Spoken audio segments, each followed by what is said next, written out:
श्री स्वामी समर्थ. नमस्कार, मी मंगल तुम्हा सर्वांचं नवीन एका व्हिडिओमध्ये अगदी मनापासून खूप खूप स्वागत करते. सर्वात प्रथम तुम्हाला येणाऱ्या मकर संक्रांतीच्या अगदी मनपूर्वक खूप खूप शुभेच्छा. तिळगुळ घ्या आणि गोडगोड बोला.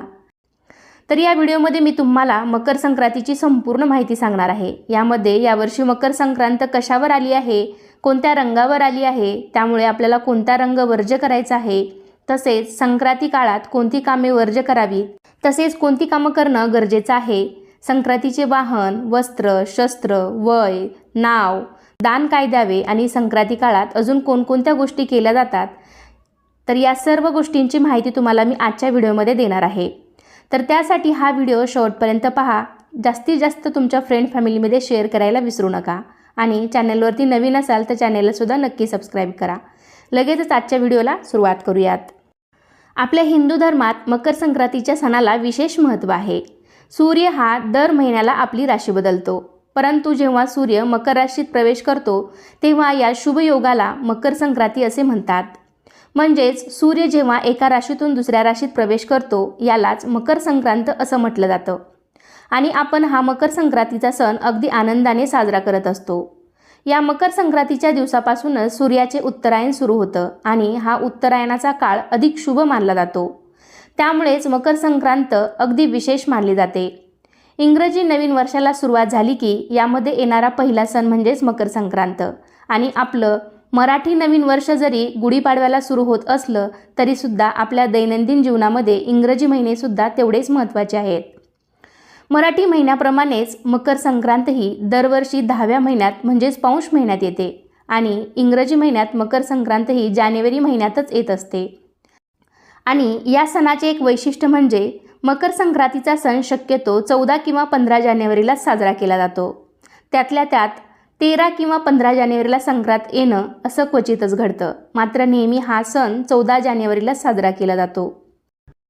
आता यानंतर आपण पाहूया मकर संक्रांतीचे फल काय असणार आहे. बुधवार दिनांक 14 जानेवारी 2026 म्हणजेच शके 1947 पौष कृष्ण 11 रोजी दुपारी 3:06 सूर्य मकर राशीत प्रवेश करीत आहे.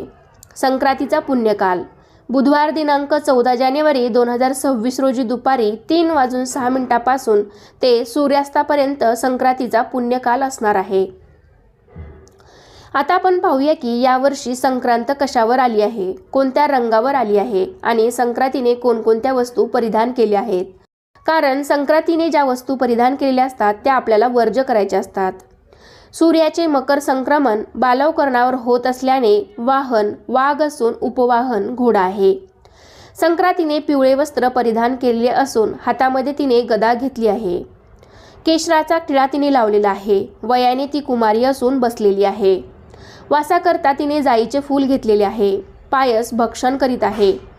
जातीने ती सर्प आहे. भूषणार्थ मोती धारण केलेले आहेत. वार नाव व नक्षत्र नाव मंदाकिनी असून सामुदायिक मुहूर्त 30 आहेत. ती पूर्वेकडून पश्चिमेस जात आहे व वायव्य दिशेस पाहत आहे. आता आपण पाहूया संक्रांतीचे फल. संक्रांतीने ज्या वस्तू परिधान केल्या आहेत तर त्या वस्तू महाग होतील. संक्रांती जेथून आली आहे तेथील जनतेला सुख प्राप्त होईल. संक्रांतीच्या काळात दानधर्माला खूप जास्त महत्त्व आहे. त्यामुळे पर्व काळात द्यायचे दान नवे भांडे, गाईला घास, अन्न, तिलपात्र, गूळ, तीळ, सोने, भूमी, गाय, वस्त्र, घोडा इत्यादी यथाशक्ती दाने द्यावीत. संक्रांत ही दुसरी तिसरी कोणी नसून ती एक देवीचं रूप आहे आणि संक्रांतीने ज्या वस्तू परिधान केलेल्या असतात तर त्या आपल्याकडे वर्ज्य करायच्या असतात. संक्रांतीच्या दुसऱ्या दिवशी असते किंक्रांत. तर किंक्रांत ही 15 जानेवारीला आलेली आहे. संक्रांती देवीने मकर संक्रांतीच्या दुसऱ्या दिवशी किंक्रासूर नावाच्या राक्षसाला ठार मारले आणि त्याच्या जाचातून प्रजेला मुक्त केले. म्हणून हा दिवस किंक्रांत म्हणून ओळखला जातो. पंचांगात हा दिवस करी दिन म्हणून दाखवलेला आहे. मकर संक्रांतीच्या दिवशी जी माणसे दान देतात, हवन करतात, त्या वस्तू सूर्य त्यांना प्रत्येक जन्मात देत असतो. मग ते तुम्ही तुमच्या यथाशक्तीनुसार कोणतेही दान करू शकता. रक्तदान असेल, वस्त्रदान असेल, अन्नदान असेल, विद्यादान असेल, श्रमदान असेल, नेत्रदान असेल, यथाशक्ती आपल्याला ही दाने या दिवशी करायची आहेत. म्हणजे तुम्हाला जे शक्य होतील तुम्ही अगदी ती दाने या दिवशी करू शकता. त्याचबरोबर आपण भोगीच्या दिवशी किंवा संक्रांतीच्या दिवशी जे सुगड पूजतो, काही जण याला बोळकी म्हणतात, काही जण खण म्हणतात. तुमच्या भागामध्ये जशी पद्धत असेल त्याप्रमाणे. तर ती जी सुगड आहेत ती पूजा आपण करतो, तर ते सुद्धा एक प्रकारचं दानच आहे. त्यामुळे तुम्ही संक्रांती काळामध्ये कधीही हे दानसुद्धा करू शकता. म्हणजे याला सुद्धा सुगडदान असं म्हटलं जातं. मकर संक्रांतीच्या दिवशी सकाळी लवकर उठून स्वच्छ स्नान करून सर्वात पहिली गोष्ट म्हणजे आपण सूर्याला या दिवशी जल अर्पण करायचं आहे. म्हणजेच काय तर सूर्याला अर्घ्य द्यायचं आहे. शक्य असेल तर तांब्याच्या तांब्यामध्ये आपल्याला पाणी घ्यायचं आहे. त्या तांब्यामध्ये थोडंसं कुंकू, तीळ, आपल्याला एक लाल फूल त्या तांब्यामध्ये टाकायचं आहे आणि हे पाणी आपण सूर्यदेवाला अर्पण करायचं आहे. हे पाणी अर्पण करत असताना तुम्ही ओम सूर्याय नमः किंवा ओम आदित्याय नमः, ओम भास्कराय नमः या मंत्राचा जप तुम्ही करू शकता. तर अशा प्रकारे सूर्याला या दिवशी जल अर्पण करायचं आहे. आपल्याला सूर्यदेवाची विशेष अशी पूजा या दिवशी करायची आहे. त्यामुळे आपल्याला चांगल्या आरोग्याची प्राप्ती होते, उत्तम तेजाची प्राप्ती होते, आपले आरोग्य चांगले राहते, आपले आरोग्य निरोगी राहते. सूर्यापासून मिळणारे लाभसुद्धा अनेक आहेत. तसेच या दिवशी पवित्र नद्यांमध्ये स्नान देखील तुम्ही करू शकता. आणि जर पवित्र नद्यामध्ये किंवा देवदर्शनासाठी जाणं शक्य नसेल तर तुम्ही तुमच्या दररोजच्या आंघोळीच्या पाण्यामध्ये सुद्धा थोडेसे पांढरे तीळ आणि गंगाजल मिसळून त्या पाण्याने जरी तुम्ही स्नान केलं तरीही चालू शकतं. तर या दिवशी पवित्र नद्यामध्ये स्नान करण्याला विशेष महत्त्व आहे. त्यामुळे आपल्याला पुण्याची प्राप्ती होते. तुम्हाला जाणं शक्य नसेल तर तुम्ही असं घरच्या घरी देखील सुद्धा स्नान करू शकता. तर यानंतर आपण पाहूया की संक्रांतीच्या काळामध्ये आपल्याला कोणती कामे वर्ज्य करायची आहेत. तर संक्रांतीच्या काळात आपल्याला कठोर बोलणं टाळायचं आहे. म्हणजेच काय तर घरामध्ये वादविवाद करायचे नाहीत, कोणालाही अपशब्द बोलायचे नाही, शिव्याशाप कोणाला द्यायचे नाहीत. उलट सगळेजण मिळून मिसळून तिळगुळ घ्या आणि गोडगोड बोला असे म्हणून हा सण आनंदाने साजरा करायचा आहे. तिळगुळ घ्या आणि गोडगोड बोला असं म्हणण्याची संधी आपल्याला केवळ या सणालाच मिळते बरं का. त्यामुळे आपण तिळगुळ देऊन हा सण आनंदाने साजरा करायचा आहे. तीळ आणि गूळ हे उष्ण असल्याने या थंडीच्या दिवसामध्ये आपल्याला शरीरात आवश्यक उष्णतेची गरज तिळगुळ पूर्ण करतात.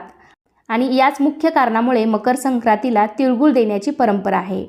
त्याचबरोबर या संक्रांतीच्या काळामध्ये आपल्याला वृक्ष, गवत तोडणे ही कामंसुद्धा टाळायची आहेत.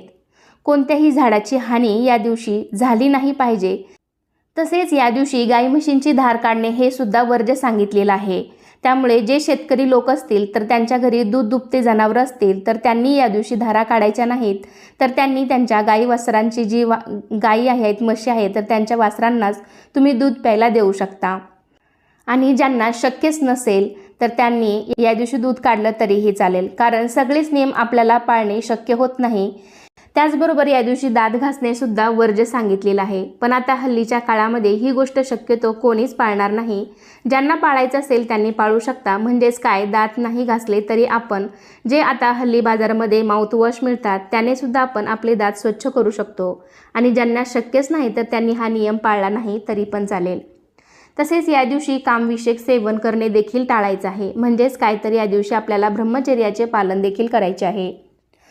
तर अशा प्रकारे मी आत्ता जी काही कामं सांगितली तर ती आपल्याला संक्रांती काळामध्ये वर्ज्य करायची आहेत. त्याचबरोबर मकर संक्रांतीचा अजून एक महत्त्वाचा भाग म्हणजे सुगड पूजन. तर या संक्रांतीच्या सणाला सुगड पूजन करण्यालाही खूप जास्त महत्त्व आहे. ज्याला काही जण सुगड म्हणतात, काही जण बोळके म्हणतात, तर काही जण खण म्हणतात. तर अशी घरातल्या प्रत्येक सुवासिनीची 5 सुगड म्हणजे 1 खण असा पूजायचा असतो. म्हणजेच घरातल्या एका सुवासिनी स्त्रियांसाठी 5 सुगड असतात. तुमच्या घरामध्ये जेवढ्या सुवासिनी स्त्रिया असतील तर त्यांचे प्रत्येकी 5-5 सुगड आपल्याला पूजायचे आहेत.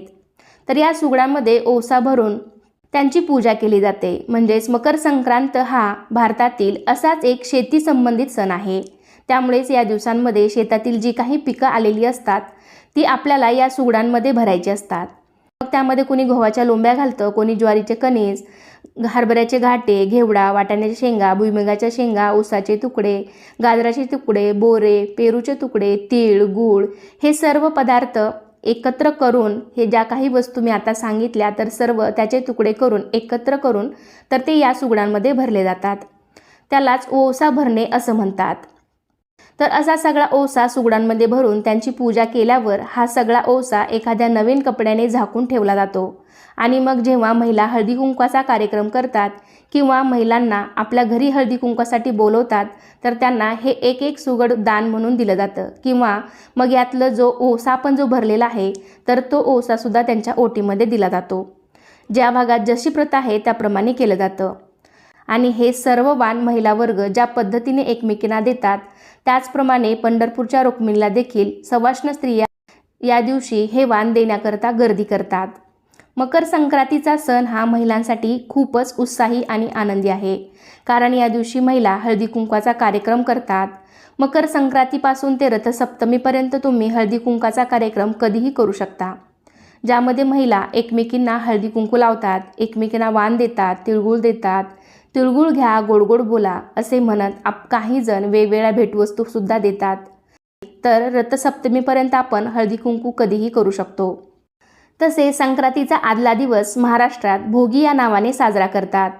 या हवामानात उपलब्ध असलेल्या सर्व शेंगा, भाज्या, फळभाज्या आणि तिळाचे कूट घालून केलेली मिश्र भाजी किंवा मिक्स भाजी, तीळ लावून केलेली बाजरीची भाकरी, लोणी, मुगाची खिचडी असे पदार्थ या दिवशी आवर्जून केले जातात। संक्रांतीच्या दिवशी गुळाची पोळी आणि तिळगुळाचे विशेष महत्त्व असते, कारण संक्रांती हा सण हिवाळ्यात येतो, त्यामुळे थंडीचे प्रमाण सुद्धा खूप जास्त असतं। त्यामुळे आपल्या शरीराचे तापमान गरम राहील, उष्ण राहील या गुणधर्माचे पदार्थ आपण प्रत्येक सणाला त्या सणाला करून खात असतो। त्यामध्ये तीळ आणि गूळ हे उष्णता देणारे पदार्थ आहेत, त्यामुळे हिवाळ्यात जेवणात त्यांचा समावेश हा आवर्जून केला जातो। तीळ लावून केलेल्या बाजरीच्या भाकरीमध्ये सुद्धा उष्णतेचे प्रमाण भरपूर प्रमाणात असते, त्यामुळे भोगीच्या दिवशी तीळ लावलेली बाजरीची भाकरी खाल्ली जात असावी। तसेच या दिवसात फळ आणि भाज्या ताज्या आणि रसरशीत असतात, त्याचा वापर करून आपण भोगीची भाजी करतो। या नवीन हंगामात आलेल्या सर्व फळभाज्या, पालेभाज्या आपल्या पोटामध्ये जावा आणि त्यामधून आपल्याला शरीराला हवी तेवढी उष्णता मिळावी, हाच या सणाचा मागचा उद्देश असावा। बघा, आपल्या पूर्वजांनी खरंच जे काही सणवार आहेत ते खूप विचारपूर्वक साजरे केलेले आहेत। तसेच आपल्याला माहीत आहे की संक्रांतीला काळा रंग घालणं खूपच शुभ मानलं जातं। जेव्हा संक्रांतीचा सण असतो त्या दिवशी थंडी खूप जास्त प्रमाणात असते आणि आपण जर काळे कपडे घातले तर आपले शरीर थोडं उबदार राहायला मदत होते। म्हणजे थोडक्यात काय तर थंडीपासून आपलं संरक्षण होतं, कारण काळा रंग हा सूर्यापासून मिळणारी उष्णता शोषून घेतो आणि आपले शरीर उबदार ठेवण्यास मदत करतो। त्यामुळे आपण या दिवशी काळे कपडे घालणं चांगलंच आहे। फक्त लक्षात ठेवा, प्रत्येक वर्षी संक्रांती देवी वेगवेगळ्या रंगाचे वस्त्र परिधान करत असते आणि ज्या रंगाचे वस्त्र संक्रांती देवीने परिधान केलेले असते तो रंग आपण वर्ज करायचा असतो। तर यावर्षी मकर संक्रांत पिवळ्या रंगावरती आलेली आहे, त्यामुळे आपल्याला या दिवशी पिवळ्या रंगाचे कपडे चुकूनही घालायचे नाहीत। मकर संक्रांत हा सण सौर गणनेशी संबंधित अतिशय महत्त्वाचा सण असून शेतीशी सुद्धा संबंधित आहे। मकर संक्रांतीपासून हळूहळू दिवस मोठा होत जातो आणि रात्र लहान होत जाते। मकर संक्रांतीच्या सणाला नववधूला हलव्याचे दागिने घालून जावयाला तिळगुळ आणि आहेर देण्याची पद्धत महाराष्ट्रात आहे। म्हणजे जर तुमच्या मुलीची लग्न झाल्यानंतर पहिली संक्रांत असेल तर तिच्यासाठी माहेरहून ओसा पाठवला जातो, किंवा तुमच्या घरामध्ये जर नवीन सून आली असेल तर तिच्यासाठी तुम्ही तिळवा करू शकता, तिला हलव्याचे दागिने घालू शकता, सर्वांना हळदी कुंकवासाठी बोलवू शकता। संक्रांतीच्या दुसऱ्या दिवशी किंक्रांत असते आणि किंक्रांतीला आपल्या घरामध्ये जी काही लहान मुलं असतात, 5 वर्षात खालील जी लहान मुलं असतील तर त्यांना या दिवशी बोरनान घातलं जातं। या लहान मुलांना या दिवशी काळ्या रंगाचे कपडे घालून, हलव्याचे दागिने घालून चुरमुरे, बोरे, हरभरे, उसाचे तुकडे, गाजर, त्याचबरोबर छोट्या छोट्या गोळ्या, बिस्किटे हे सर्व त्यांच्या डोक्यावरती ओततात। तसेच या मिश्रणामध्ये लहान मुलांची आवडती चॉकलेट्स हे सुद्धा घातलं जातं। तर यालाच बोरनान किंवा लूट असे म्हणतात। वयाच्या 5व्या वर्षापर्यंत बोरनान केलं जातं।